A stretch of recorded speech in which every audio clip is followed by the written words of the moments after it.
The writer and director of Wuthering Heights is the #1 ragebaiter, I think, in the world right now.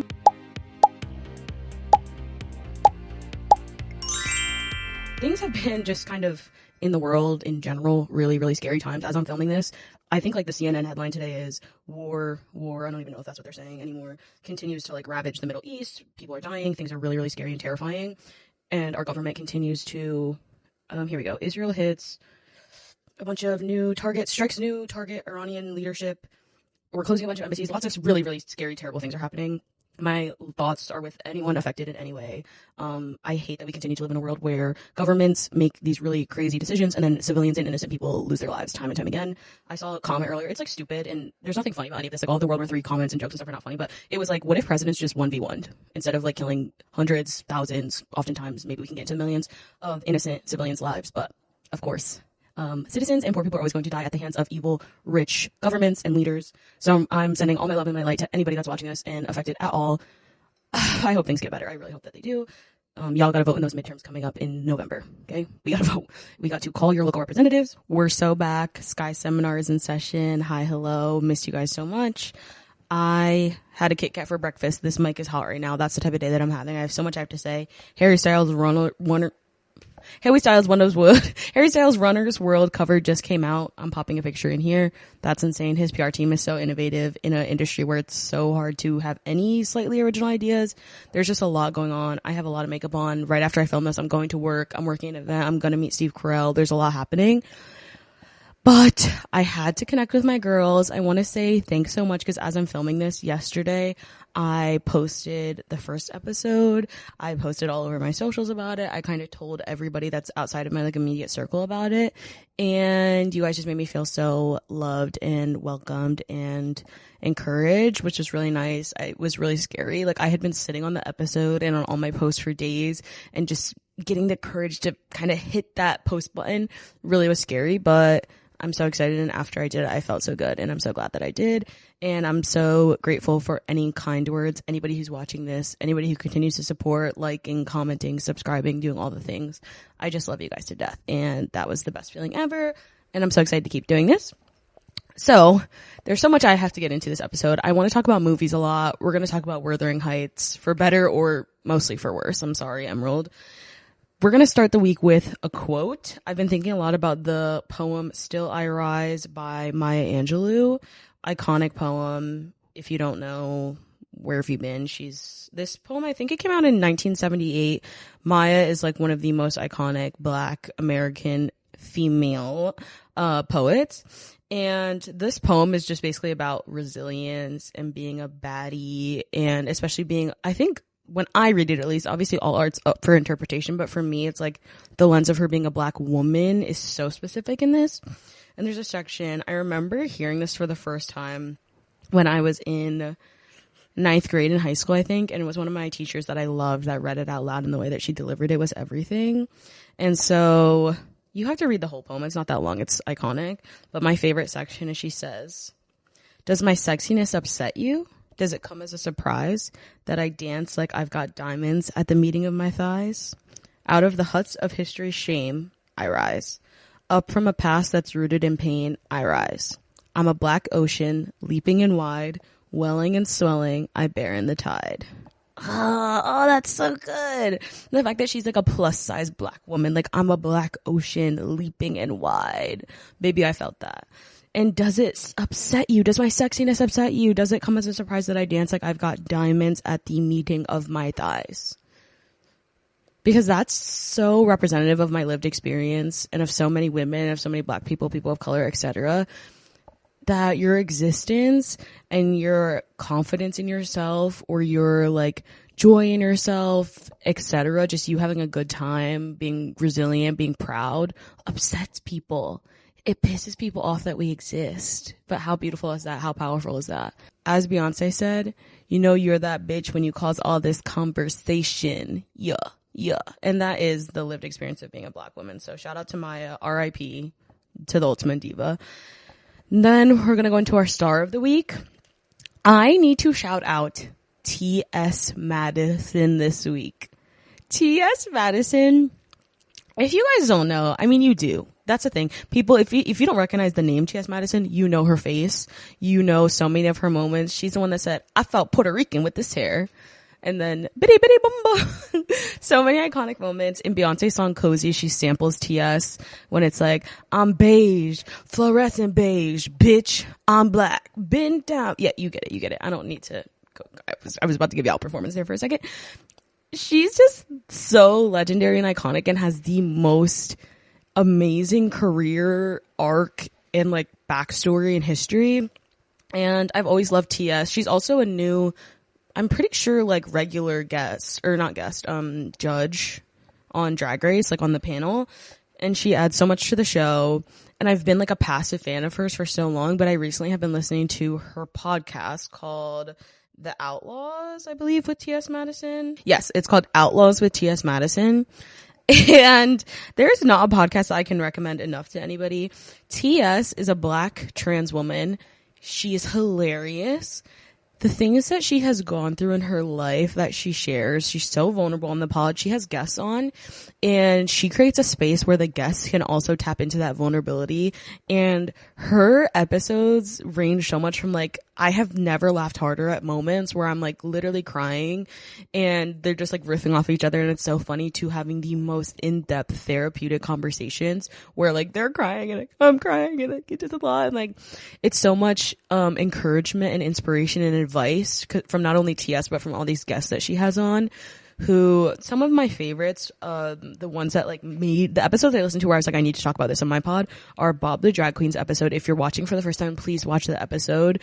Bob the Drag Queen, obviously icon, legend, star, one of my favorite queens, and them together is just everything. And then Lunel, actress, comedian, she's hilarious, and I just love like older black women talking about their lives because they know, like they get it. And the advice and like the words of wisdom and inspiration that is poured into me from watching this podcast, I benefit from it so much, and it's just become like a light in my life. And TS is so woo-woo in the same way that I'm woo-woo, and she talks about manifestation, and her life is literally just has been crafted by her and by her believing in herself. And it's hilarious. It's inspirational. It's just kind of everything a podcast could ever be. And I always know a podcast has me locked in when I can watch episodes with guests who I don't know, if that makes sense. Like sometimes I'll tap into certain pods when they have somebody on that I love, and then other times if I don't know the guest, I'm like, whatever, I'm not watching that. But no matter who she has on, I know it's going to be entertaining. I know it's going to be a key. Her and Bob were talking about like Bob the drag queen lost his mom this year, and like TS was talking about the fear of losing her mom and that kind of thing. Like it was what I needed to hear, and I feel like it's also what they need in the moment, and it's very raw and it's very vulnerable, and I just recommend watching it. Watch the video if you can. It's like a podcast, so obviously it's audio, but watch the videos. It's really funny and educational and just all the things. Also, I want to shout out, I saw Conan Gray this past weekend on Saturday at UBS Arena in New York. I talked about Conan last episode, but guys, every time I see Conan, I think this is the 4th time I've seen him. I'm a huge fan since like day one when he was posting YouTube videos. But every time I see him, I just have like a new revival and appreciation for him. He is one of those artists that is singing live. The mic is on. And he's doing all female band, love, costume changes, artistry, production. The stage setting is changing. He's telling stories. He's making me cry. He's making me laugh. He's making me dance. He's making me jump. I went on a full journey, and I also went by myself. I'm going to post like a little vlog thing on TikTok Reels, so hit that up. But yeah, he just is everything. And I always know I'm going to have fun at concerts by myself, but Conan concerts, I've kind of learned to like this. I think this is my first time seeing him alone, actually.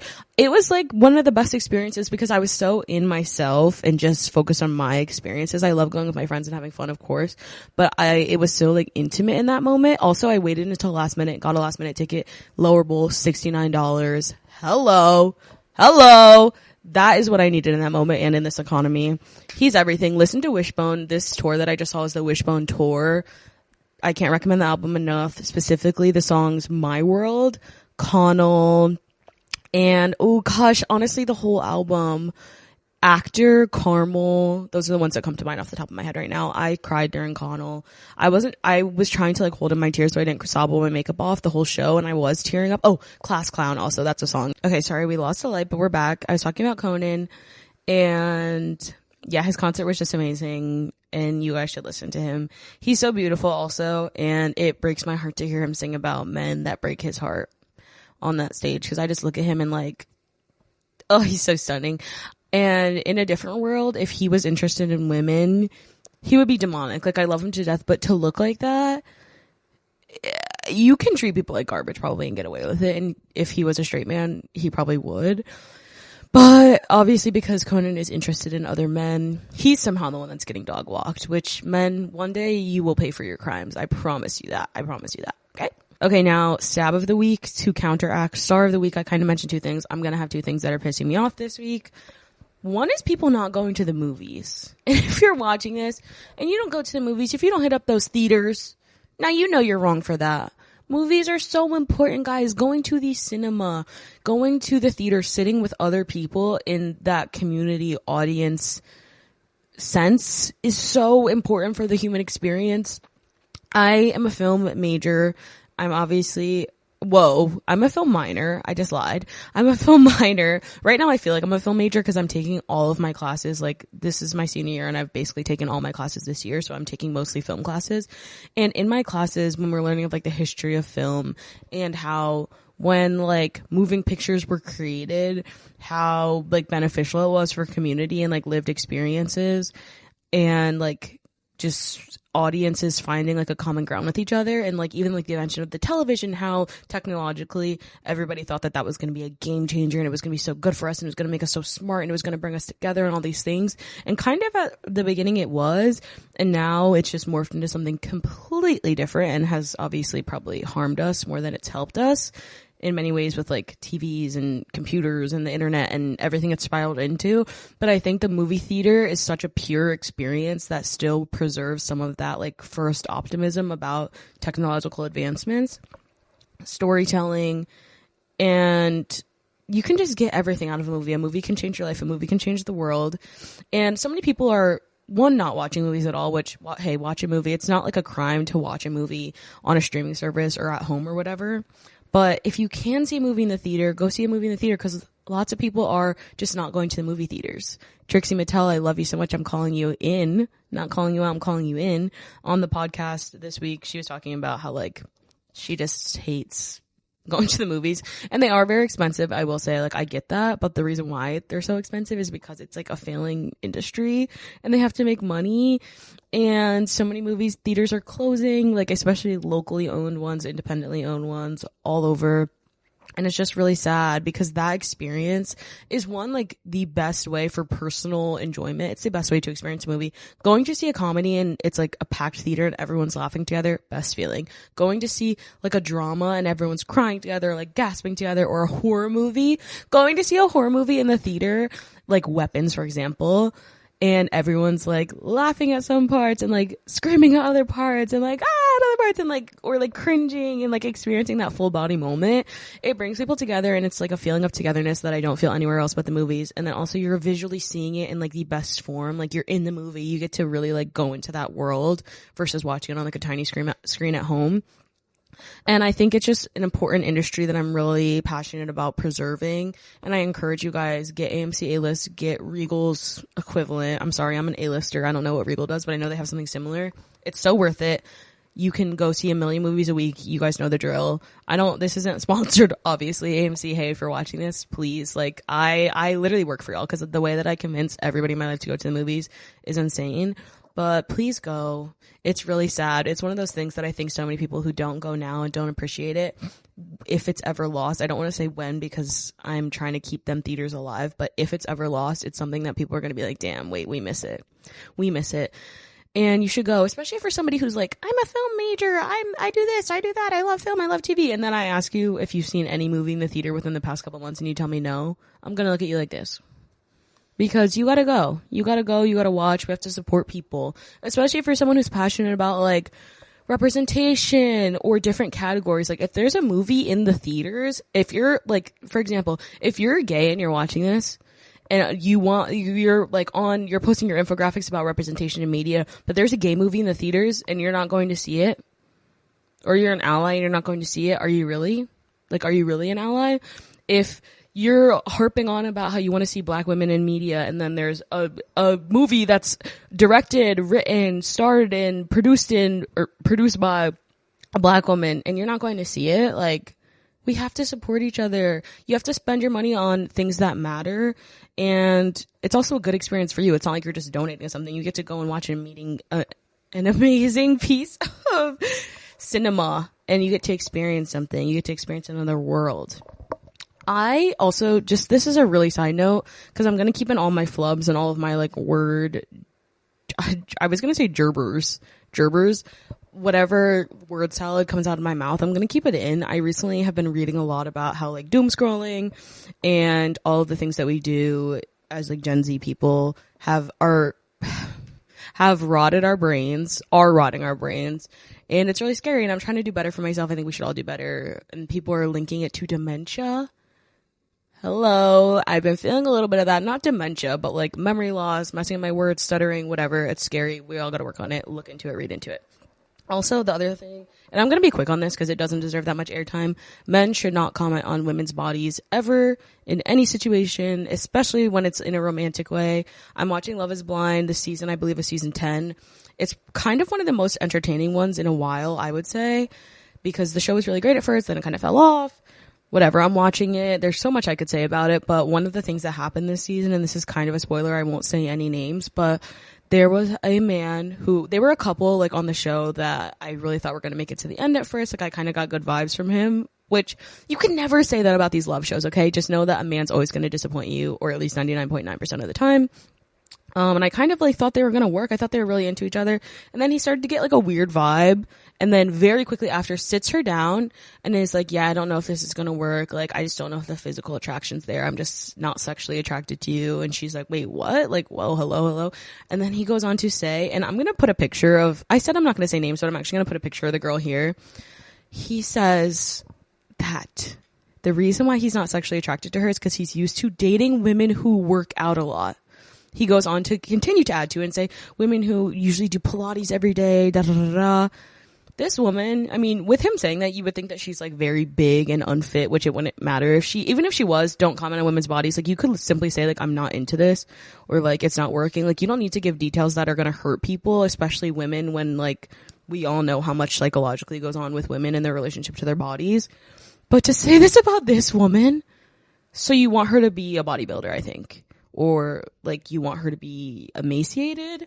I don't know. I've been hearing lots of rumblings, even outside of Love is Blind, lots of rumblings out in the world of men saying really weird things to women about their bodies and like how they want them to be really, really super skinny and super fit. And it's like, that's fine. Like having a preference is fine. You don't need to say that to people, or you don't need to like show interest in people who you're not actually interested in and then later like pull back and say, oh, actually I'm not into it because of your body, and tell them that when you know how that will impact them. I think that's just wrong and very immoral. And I think that the rise of like conservatism in general that's happening in the world right now is encouraging that kind of behavior, which is really scary to me. And you should just think before you say things, especially in fragile, sensitive environments like that. Stop commenting on anyone's body, especially men. Stop commenting on women's bodies, please and thank you. Okay, so now we're going to get into the keynote. Our keynote topic of the week is going to be movies that are in the theater, but specifically Wuthering Heights. I have to talk about Wuthering Heights, guys, because I have so many thoughts. So many. Emerald Fennell. I don't know how to say it. Every time I watch a video of somebody talking about her, they say it a different way. I want to say it's Fennell because I'm kind of hearing that more, but the writer and director of Wuthering Heights is the number one ragebaiter, I think, in the world right now. And that's saying something with the world that we live in. This film, so there's going to be spoilers in this, okay, guys? I have to talk about the movie, but honestly, I feel like this is a movie where no matter what I say about it, you need to go see it for yourself. Or like, if you don't want to support it, wait until it's in like streaming or whatever. Like you can illegally download it after it's out of the theaters, because it's something to behold and something to experience for bad, for worse, or for better. there's just so much happening with it. I'm going to say a lot of bad things about it, but it did make me think, and it did cause me to like enter a pensive state, and it did pique my interest about Wuthering Heights, the novel that it's based on, which I have never read. That's my disclaimer that I'm giving for this. I've never read it, but I did go into like a crazy deep dive about its contents after watching the movie because it caused me to just like be interested. So, it's crazy that when I just Googled Wuthering Heights, the first thing that came up was the movie, not the book. The book, this is a novel by Emily Bronte. It came out in 1847. It's like classic English literature, and I'm taking a film horror class right now, and it's been described to me as a gothic horror novel. That's my understanding of the novel. This interpretation is kind of takes out all of that, all of those elements of horror, all of the like core of the story, I guess. One of the big elements of the book is the ghost of Catherine. And like, I want to say at least a third of the book focuses on Heathcliff after Catherine had done and passed away, and like her ghost haunting him. And it's a lot about like ownership. It's not this like romantic sexual love story. I don't think they even have sex in the book. I think like there's obviously something going on between them, but they never end up actually like doing it. And it's more so like just very like dark and scary, and like about this monstrous love between them and the people around them. And there's a lot, like there's so much media out there about the book. You guys should consume it, because I have just fallen down a deep dive and I want to read the book. And this is going to sound really illiterate, but the thing that is turning me off from it is that like old school English where it's really hard to like grasp really what they're saying. I heard that there's versions of it that are like, I was gonna say normal English, but like more modern English, so it'd be easier for us to read, which I might tap into. But yeah, so I went and I saw the movie. The things that are good about it, I'm gonna say, everybody's been dogging on the costuming, which I think objectively, outside of like the context of what the novel is supposed to be, what the movie probably should have been, like in terms of time period, the costuming is really stunning. People are mad about it because it's obviously not accurate. There is one scene, it's the scene where Catherine walks out to, is his name Edmund or Edward or something, her husband that she ends up marrying. She walks out to him, and that made me laugh out loud in the theater because she's wearing a very, very modern dress. Like it's literally one of those like cellophane holographic dresses, and that made me laugh really hard because I was like, what are we doing? But outside of that, none of it is like period accurate or like makes sense necessarily for whatever vague time period it's supposed to be, because they also never say it in the film what year it's supposed to be. But it's really, really stunning. You put Margot Robbie in anything and it's really beautiful. There's like a whole segment or like section where she's a montage. That's the word I was looking for. It's a whole montage where she's literally just holiday Barbie. Like, I'm sorry, she's always going to be Barbie to me. I don't know if you can see my poster over there, but she's just holiday Barbie, and it's her in all these like amazing like Christmas winter dresses, and it's so stunning and breathtaking. Same for the set design, especially once they're in the like rich estate that most of the movie takes place in. It's so stunning and beautiful. The moors, the hills, all of it, like vibes wise, visual wise, I think perfect. Emerald Fennell does a great job at that. I don't think anyone's arguing with that. Like, to me, the best part of the movie was the vibes and the visuals and like the art of it all. But then once we got into the actual content is when it got a bit scary. Also, Margot Robbie's makeup. There's a scene where it's like a really close up shot of her, and she's there's a few of them actually, and it's just her like talking, like delivering this monologue, and the makeup, it's very minimal, and she's doing a lot of blush, which, I mean, obviously I love blush.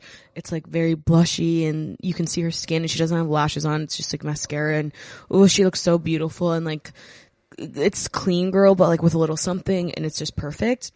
So I really loved that. Also, shout out to Luke for introducing me to Wuthering Heights, the Kate Bush song. I'm completely addicted. You guys have to listen to it. It's kind of been all over TikTok, I think. Kate Bush is just a really, really wacky character who I love. That movie, or that song, is ultimate like siren magical vibes. It's been playing on repeat in my head for weeks now. I can't get it out, but I don't want it to get out ever. So when we're talking about things to complain about with the film, I knew from the get-go about the drama with Jacob Elordi's casting. Heathcliff in the novel is supposed to be a person of color. It is very explicitly stated numerous times throughout the novel that he is supposed to be like brown and or black and or like something. Like they describe him as dark skinned. They call him the J word or the G word. And like it gives like maybe he's like Romani, like some sort of like brown or black, and it's very like core to the story because of race relations, and that's like a big part of the reason why he's mistreated. Obviously, we did go ahead and cast Jacob Elordi, who he's beautiful. I love him to death. He's very talented. Is a white man. We also cast Margot Robbie. Same stands for her. Like one of my favorite actresses. I love her to death. She's so talented. But she is, and I don't say this in an ageist, misogynistic way, that she's a bit old for the role, because it's not that. And Margot Robbie looks young to me, but especially in the beginning, like when you're first introduced to the adult forms of Heathcliff and Catherine, the behavior that's written in is very much that of, to me, a preteen, a teenager. Like the person who should have been delivering those lines and the language between the two characters and the whole dialogue and like the relationship that they have should have been literally like 16, 17, maybe 18, because they are so young-minded and like naive, and the whole vibe is just supposed to be like, oh, like I'm like an annoying little girl, but then it's these grown people and I'm like, okay. I just think that they were both a bit old for the roles, or even if they would have cast like so it starts with them when they're like young, like kids, maybe like 10, 12, 11, that age. If they had cast like a middle section, that was them when they were like 16, 17, 18. And then maybe if we did like 30s with Margot and Jacob, I think that would have been more effective. So that was one thing that throughout this, I was just like, the way that Catherine is acting, ew, like no, like a grown woman just wouldn't act like that, and if she did, then she'd be very, very annoying. There's also so many other crazy things that have been adapted from the book.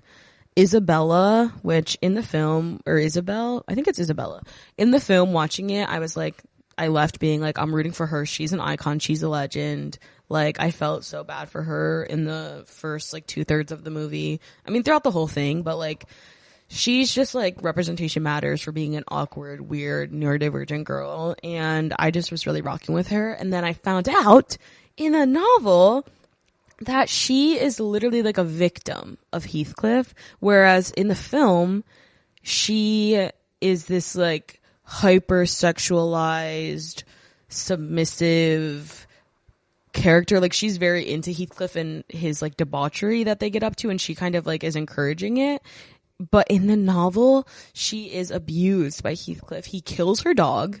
Okay. He kills her dog. And then that translates into the film as like her being into like puppy play, which was really, really scary and off-putting when I heard that, because to interpret a domestic violence in like abusive storyline as sexual and something that she was like consenting to and encouraging to is kind of scary to me.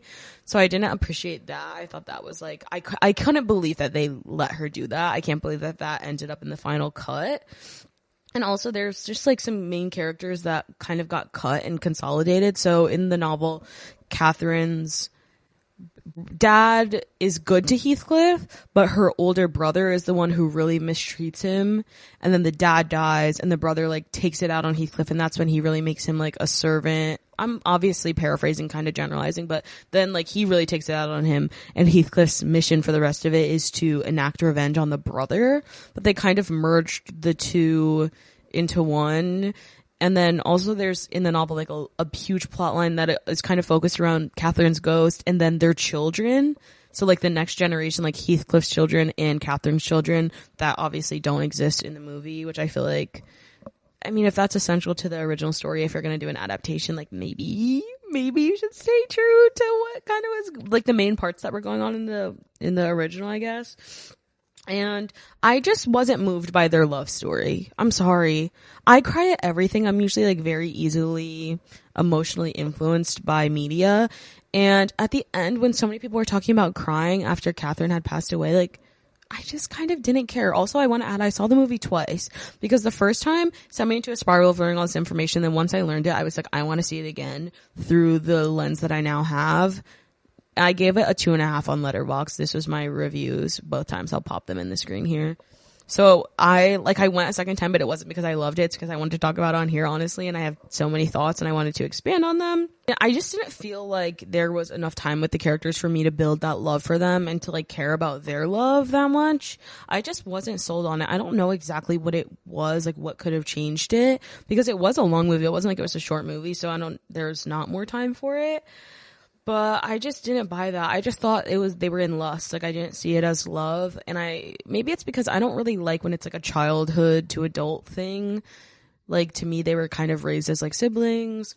I almost said conspiracy theory, but I think it's just like a theory that fans have that to me makes a lot of sense, is that in the original novel, Heathcliff and Catherine were related, he was her half sibling, and that's why the dad brings him back in the first place, because it's like his bastard child. He obviously doesn't tell them that, but that makes a lot of sense, because why else would he bring this like random guy back? I know it's because in the movie they say at least like he's drunkard and got into a fight with the guy in the street and took him. But it would make sense if they were half siblings. And then also, that's why in the novel, in the original, like they never consummate the marriage. They never have sex. And when that iconic line, like whatever our souls are made of, his and mine are the same. Hello, what if they're literally the same? They're made of the same DNA. That's gaggy to me. And that's a plot line that I feel like could have been explored. There was just so many interesting things. The more that I learned about the original novel and the original source material, the more that I learned how interesting this movie could have been and how many things could have been pulled from. And it was just disappointing to me to learn what had been changed. I've been recommended the 1992, I believe, film adaptation of Wuthering Heights, which I need to tap into, because I think it's the only one that ever has like a black or brown, I don't know, a person of color playing Heathcliff. So I need to watch that, because maybe that'll deliver on the things that I wanted. I just felt like Emerald had so many like fears and trepidations around deeper core topics of the film that it seemed to me like she was just scared to take on, and it was all kind of very surface level. Sorry, I just had an alarm go off. Another thing that was really weird to me is that explicitly, other than Heathcliff, all of the main characters are supposed to be white in the film, specifically Edward, Catherine's husband, because he's this wealthy man and it plays into the race relation dynamics of it all. But Emerald chose to cast the only two people of color in the film as Edward and Nellie, who to me, I mean, Edward is kind of my dream man, and I was like, Catherine's doing him dirty. Like, I would be happy to be in that relationship, especially given the time and whatever. He just seemed like he was good to her. He was kind of lit. But him and Nellie are positioned in the film, at least, as like to me, the antagonists, like the two more unlikable characters, the ones that are getting in the way of Heathcliff and Catherine's love, that you're being manipulated as an audience member to support. They're cast as people of color. I just think that's interesting. I just think there's some food for thought there, because why are the two characters that you're being led to like dislike or to just feel like they're like the antagonistic forces, why are they people of color when they were supposed to be white? There's something deeper there, and it's honestly something I don't even think is done like intentionally, but I just think subconscious things perhaps were at play there. I don't really know. That was really weird to me. I just feel like Emerald is gross and insane and wild, but I guess she has created culture. Like, I guess this is a cultural moment, whether we like it or not, so I'll give her that. It's something to think about. Shout out for the gold hoop on Jacob. People have been saying that Margot and Jacob don't have chemistry. I don't know. I go back and forth. There's some scenes where I feel like I'm like, it could have been a bit better, but there's other scenes where I'm like, whoa, I'm locked in right now. I think maybe like what my takeaway from the film is that if Emerald had focused on making more of just like a softcore porn vibey project without any plot, I would have loved it. Or if this was just an entirely different movie without Wuthering Heights in the title. Like, as so many people have said, there are so many like adaptations of things that, or like loosely inspired by things where it doesn't take on the name of it. Like, for example, Clueless is kind of loosely based on a novel called Emma, but they didn't take the name Emma because they weren't saying we're making like a bar for bar like adaptation of it. It's going to be kind of a loose interpretation, and I feel like that's what she could have done. She could have taken elements that she liked from the novel, as so many people have because it's such an iconic thing, and changed what she wanted to, adapt it for herself, and then just have it be something separate, because I think it would be received very differently and there wouldn't be all this context and all this conversation to have about it in the first place. And my last thought is that I did like the Charlie XCX soundtrack. Sue me! I feel like everybody's either loved it or hated it, which is just like this film in general. It's very divisive. I really liked it. And then quickly before we jump, this is a bit of a shorter episode, but I think I want to find like a middle ground between my last week's episode that was 50 minutes and then like 30-ish minutes, like maybe somewhere in between that. I saw How to Make a Killing with Glenn Powell, and it was really great. It was not what I expected it to be. It was really funny, but also had a lot of like really great relevant commentary on class, as I think a growing outrage is kind of bubbling against like billionaires and the 1%, the honestly like 0.001%. So I thought it was great timing for that. I would definitely watch it and check it out. And I also just saw GOAT animated movie. It was amazing. It was black. It was really funny. It was really inspirational. There's nothing like a good animated film. I think these days they do a great job of providing great representation for kids and having these really in-depth, deep topics and touching on things that we maybe wouldn't have in media as kids. I think in that movie, it was very black and it was very woke in the sense that they were playing, so it's like based around basically basketball. They call it roarball because it's animals playing it in the movie, which I thought was really funny, but it's like a co-ed sport and the main star of it, like the star athlete in it, is a woman. That in itself, I was like, whoa, that's very progressive, even though it shouldn't be. It is. And I think to like show that to young boys and girls, and just, it was lots of like healthy representation of male friendships throughout it, and like showing little boys that they can be vulnerable and be emotional and have feelings and have these connections with each other. I thought it was great. If you have a kid in your life, you should show it to them. You should go see it. It was really funny as well. And then I saw Crime 101 just a couple of days ago. I love Mark Ruffalo. Obviously, Halle Berry, Chris Hemsworth were in it. I went into it just kind of seeing, like, I was like, oh, whatever. Obviously, I'm A-list. I'll see whatever. And I love Mark Ruffalo. But it was really good. It kind of surprised me because I thought it was going to be a bit more of like a corny cop movie. I just didn't even watch the trailer. I didn't know what to expect. But it had some depth in there, and it wasn't very like cut and dry. And I think there's been an uptick lately in movies because both Crime 101 and How to Make a Killing reminded me of like this lack of cut and dry, these morally upright films that are telling you like this is what you should do and there's right and there's wrong. And I really appreciated that because it's never that, and there's so many nuances, especially when you're talking about topics like wealth and police and robbery and race. And it was really good. I've heard that it was kind of like really similar to another movie called Heat, but I've never seen Heat. So I live in ignorance as bliss for that. And I just enjoyed it. And I thought that Mark Ruffalo looked really, really stunning and really beautiful throughout all of it. So you should go watch it for that. I want y'all to hit the comments. Let me know your thoughts on Wuthering Heights. I'm open to hearing anything. If you liked it, loved it, hated it, were met on it. If you've seen any movies that you love recently, your thoughts on them. If you've seen any movies that I mentioned, what you thought of them. And hit those likes, hit the comments, subscribe. My Instagram and my TikTok are about to be on the screen right after this. Bye. I love you.